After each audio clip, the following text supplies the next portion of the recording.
They told you that your mind was a gift. They told you that because you were sharp, success would be automatic. So why does it feel like you are falling behind? Why does a mind capable of solving complex problems struggle to answer a simple email? You look around.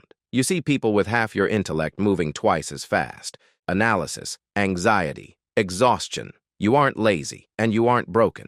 You are driving a Formula One car in a school zone, and the engine is overheating. Let's dismantle the myth. High intelligence is not a superpower. It is a trade-off. In evolutionary biology, there is a cost to everything. A cheetah pays for its speed with fragility. You pay for your insight with stability. Neuroscience calls this a hyperactive default mode network. While others can simply be, your brain is constantly running, simulating the future, predicting threats, calculating variables. This isn't a personality flaw, it is a hardware specification. Here is the reality of your condition. The first symptom is paralysis. The average mind sees two options, A or B. They pick one, and they move. You do not see two options, you see 20.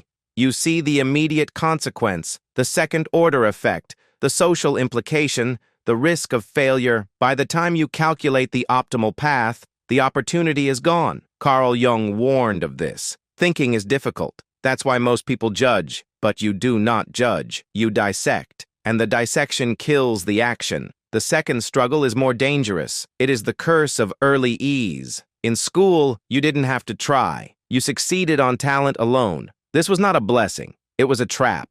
You never learned how to struggle. You never built the callus of discipline. So now, when things get difficult, you don't see a challenge. You see a verdict. You interpret resistance as proof that you are not enough. You stop trying. Not because you are lazy, but because you are terrified. If you try and fail, you lose the only label that protected you, smart. This is why you procrastinate, not to avoid work, but to preserve identity. And finally, there is the loneliness.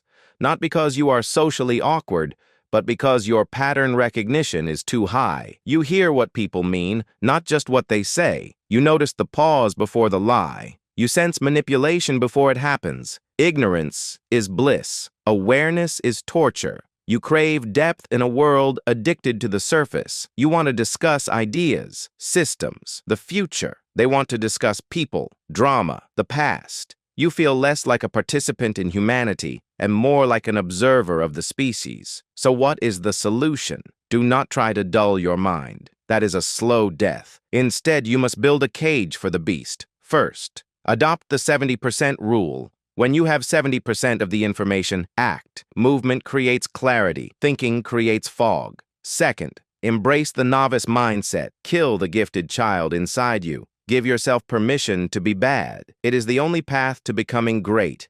And finally, find your peers. Iron sharpens iron, but iron destroys wood. Stop trying to sharpen yourself against people who cannot survive your edge. Your mind is a weapon. Right now, it is cutting you. Learn to handle the blade, and you will stop bleeding and start conquering. Begin.